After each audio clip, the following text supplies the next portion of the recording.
তারা এসে বাড়িতে কে আছে, বউ আছে না মা আছে, বাবা আছে।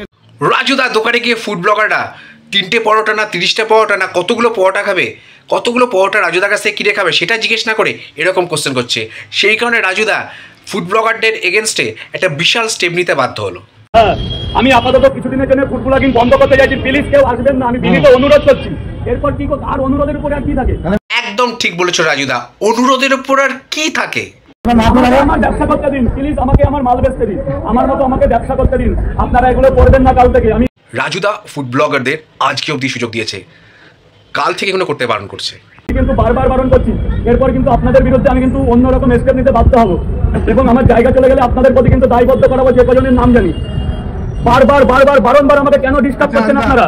রাজুদা ফুড ব্লগারদের অনুরোধ করতে করতে যখন বললেন যে অনুরোধও যে যদি কাজ না হয় তাহলে উনি যে কজন ফুড ব্লগারদের নাম জানেন তাদের এগেনস্টে স্টেপ নেবেন, মানে স্টেপ নেবেন আর কি। তো তখন একজন ফুড ব্লগার বললো, আমি তো আসলাম 2 মাস পরে, 2 মাস 6 মাস না, আপনারা আসবেন না, এখন আপাতত আসবেন না, যখন আসার দরকার হবে আমি এইভাবে লিখে আবার জানিয়ে দেবো। তো ফুড ব্লগারটা জিজ্ঞেস করলো যে 6 মাস পরে এসছি, তো এই নিয়মটা কি সেই ফুড ব্লগারের জন্য অ্যাপ্লিকেবল যে 6 মাস বাদে এসছে? তো তখন রাজুদা বলল যে উনি নোটিশ দিয়ে জানিয়ে দেবেন যে কখন থেকে আবার ফুড ব্লগারদের গ্রহণযোগ্যতা ওনার কাছে আসবে, এবং ফুড ব্লগার ওনার এই বিখ্যাত 3টে পরোটার এবং আনলিমিটেড তরকারি, বিশ্ববিখ্যাত একটা সেদ্ধ ডিম, এটার ভিডিও করতে পারবে, একদম অফিসের নোটিশ বোর্ডের মতো। আপনারা এবার থেকে আমি আবার রিকোয়েস্ট করছি, আপনারা ফুড ব্লগিং আমার কাছে আসা বন্ধ করুন, আমাকে আমার করে খাওয়ার জায়গা তৈরি করে দিন, আমি খুব গরিব ঘরের ছেলে।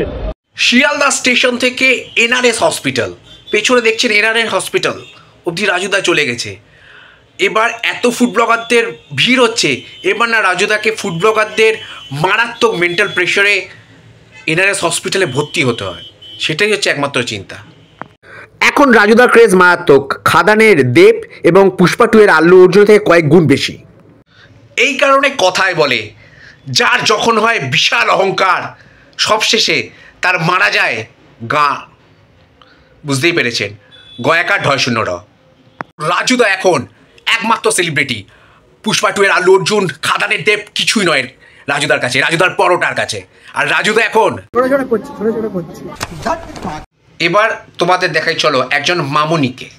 ভাই রে ভাই, পরোটা খাইতে এসছি নাকি রেশন দোকানে রেশন তুলতে এসছি বুঝতে পারছি না, এত লাইন কোন পরোটার দোকানে হয়? আরে মামুনি, তুই এখানে কি করছিস? তোর দাদু না হসপিটালে ভর্তি? কি বললি? দাদু পরোটা খেতে চাইছে? সে পরোটা নয়, রাজুদার পরোটা। আচ্ছা, এটাই তো দাদু খেতে চেয়েছে হসপিটালে বসে বসে। হ্যাঁ, রাজুদার পরোটার দোকানেই। ঠিক আছে ঠিক আছে। আমাদের প্রিয় রাজুদা এখন বিশাল ফেমাস হয়ে গেছে, প্রচুর ব্লগার যাচ্ছে, প্রচুর ভিডিও, প্রচুর জায়গা থেকে সম্মান টম্মান পাচ্ছে। তো এই সমস্ত করে রাজুদার একটু ইংলিশ বলার ইচ্ছে হয়েছে, তো সেই কারণে রাজুদা বলল ওই দেখুন, ঠিকই তো বলেছে, আপনারা শুধু ভুল ধরেন। অফ দ্য ক্যামেরা মানে বলতে চেয়েছে যে এখন অন দ্য ক্যামেরা রাজুদার কোনো কথা বলবে না, এখন যা কথা হবে অফ দ্য ক্যামেরায় ফুড ব্লগারের সাথে।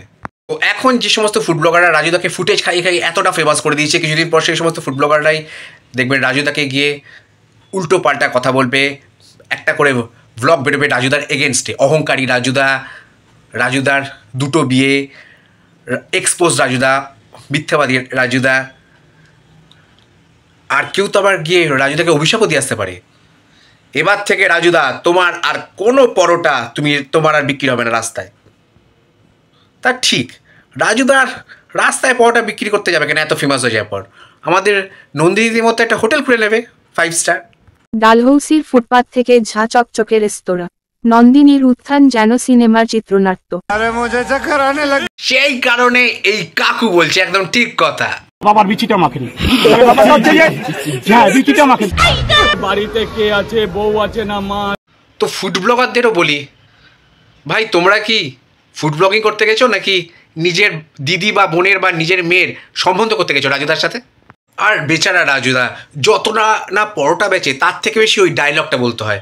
ডায়লগ বলে বলে বলে ওটাই হয়তো ঘুমের মধ্যে আওড়ায়। আনলিমিটেড তরকারি, একটা সেদ্ধ ডিম, 1 টুকরো পেঁয়াজ, কাঁচা লঙ্কা। এই ফুড ব্লগারদের অত্যাচার আর এই ডায়লগ বলতে বলতে মানে ওটা রাজুদা নিজের বিজনেসের জন্য যাতে পরোটা বেশি বিক্রি হয় তার জন্য বলে, কিন্তু কিছু কিছু ফুড ব্লগার নয় সব ফুড ব্লগারই প্রায় ফ্রিতে ওই ডায়লগটা শোনার জন্য এবং তারপর সেটা শোনার পর একটা যুদ্ধজয় আছে যেন মিঠুন চক্রবর্তীর সামনে থেকে ডায়লগ শুনলো। এবং এই সমস্ত কারণে রাজুদা ব্যতিব্যস্ত হয়ে হাত নয় পা পর্যন্ত ধরতে গেল। দাদা প্লিজ দাদা আমি তোমার দুটো পা ধরছি দাদা, দাদা আমাকে একটু বেচা কিনাটা করতে। এখন আর বিরিয়ানির দোকান নয়, পরোটার দোকানের মানুষের বিশাল ক্রেজ। এই যে দেখুন এর একটা নমুনা। রাজুকে নিয়ে তুমি রাজুকে কিছু অ্যাডভাইস দেবে? পরোটা না বেচে এই নমুনার এত বিশাল অহংকার কি বলে জানেন? প্লিজ আমাকে ক্ষমা করে দে। না না না না না, এইটা নয়, এইটা তারা বলে যারা এই নমুনার সাথে পাঙ্গা নেয়। এই নমুনা কি বলে সেটা শুনুন। আমি নেটে যা কথা বলবো, যে দোকান বন্ধ হয়ে যাবে, যার দোকান পিছনে লাগবো, দোকান বন্ধ করেই ছাড়বো। আমি এত ভাইরাল, ঠিক আছে? ওই রাজু শেষ হয়ে যাবে। আচ্ছা, তোমার বাসি খাওয়ানো চলবে না। তুই ভাইরাল নোস, তুই ভাইরাস। রাজুদা বাসি খাওয়ায়, শেষে এইটা বললো এই নমুনা। ফোনপে পরোটা, রাজুদার পরোটা বাসি খাওয়ায়। মানুষ খেয়ে দিয়ে ট্রেনে উঠে যাচ্ছে, অ্যাসিড হচ্ছে। কোন দিয়ে হলো ভাই? ট্রেন থেকে নেমে ওষুধ খাচ্ছে। ও ফোনপে পরোটা কাকু, তুমি তো পরোটার হেলদি জুস বিক্রি করো, খেলেই মানুষ যৌবন ফিরে পায়।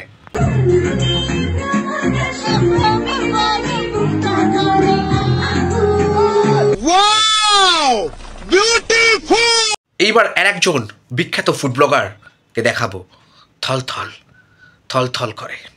এটা ফুড ব্লগিং নাকি অন্য কিছু ফিলিং দিচ্ছে। যাই হোক, দিদি বিভিন্ন চেষ্টা করেও ওইটাকে ঢাকতে পারছেন না।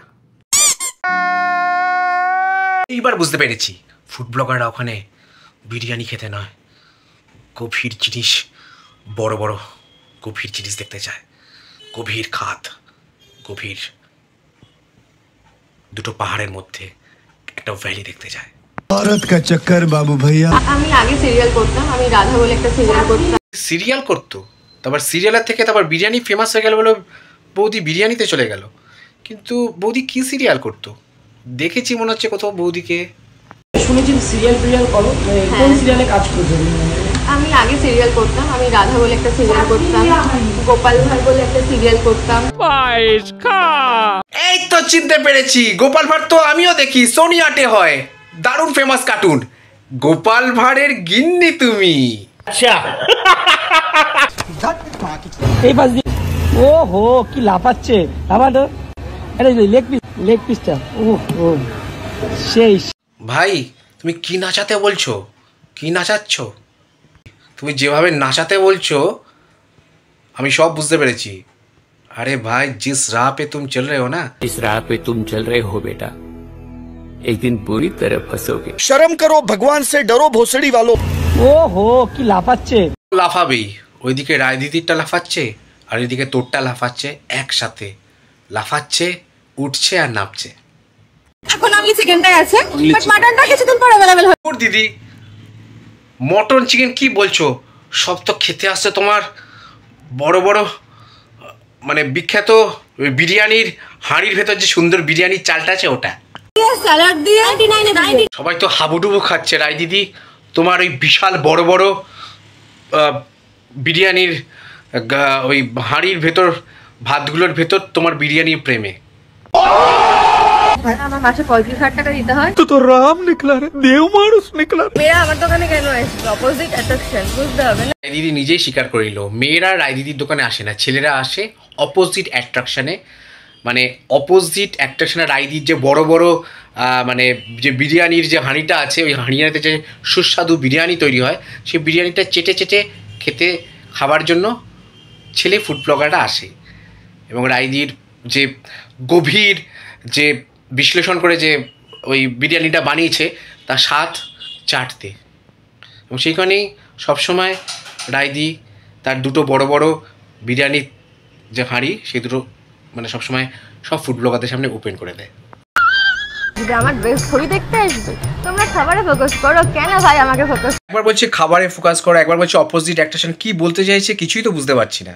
এখানে বসে রয়েছি, স্মার্ট চাওলিকে পেয়ে গেছি। দোকান বন্ধ, দোকান এখন বন্ধ থাকবে। এই হচ্ছে অপোজিট অ্যাট্রাকশন। একজন বুকে লিখে রেখেছে লাভ মাই লাইফ, যে চ্যাপ্টারটা সবাইকে দেখায়, একজনের লাইফে নেই। দারুণ জুটি। ओ बड़ा भैया लेट